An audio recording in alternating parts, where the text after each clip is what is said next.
les très nombreux tifos réalisés par notre groupe et sur la qualité de ceux-ci. Si nous comprenons parfaitement que celui déployé hier dans le stade puisse heurter certaines sensibilités, et nous en sommes désolés, nous ne pouvons en revanche pas accepter que les médias nous condamnent unanimement. Comme la nuit et le jour, je t'aimerai toujours en chantant la la la la la la la. Comme le jour et la nuit, je t'aimerai tout ma vie en chantant la la la la la la la.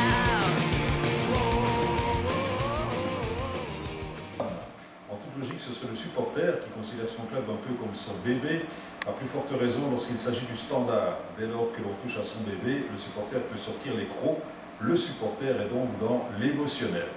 Le journaliste, de par son statut, se doit d'avoir une vision plus large et en principe plus objective d'une situation, tenir compte de tous les éléments pour rendre un travail exempt de toute partialité, mais est-ce réellement le cas?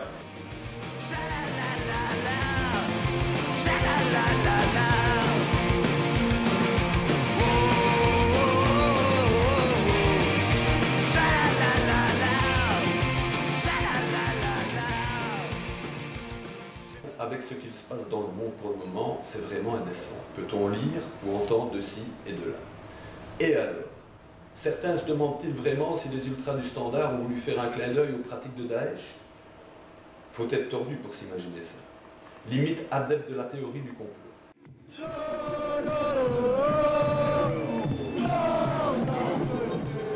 Parce qu'un stade de foot reste un lieu d'exutoire.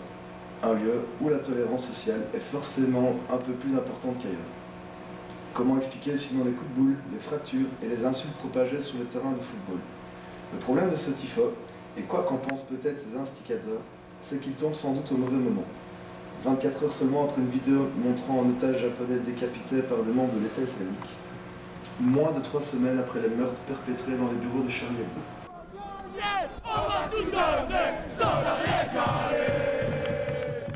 Pendant la Coupe du Monde au Mexique, à peine un an après le drame du Heysel, les journalistes anglais présents sur place ont exhorté les supporters à commettre des actes de violence dans le seul but de disposer d'informations sensationnelles. Quelques années plus tard, lors d'une finale de Coupe de l'UEFA sous haute tension entre Arsenal et Galatasaray, un reporter sans scrupules avait même promis une tournée générale à un groupe de supporters londoniens si ceux-ci commettaient des dégâts autour du stade. Tout ça dans l'espoir de prendre au passage quelques photos qu'ils pourraient revendre à prix fort.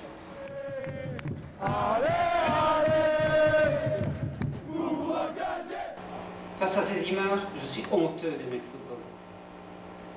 Comme bon nombre de fans du ballon rond, Marc Delire a eu du mal devant ces images de supporters en train d'invectiver le staff liégeois ou de jeter des sièges sur le terrain. Par rapport à des proches qui ne suivent pas forcément le football, face à ces images, je me sens honteux d'aimer ce sport.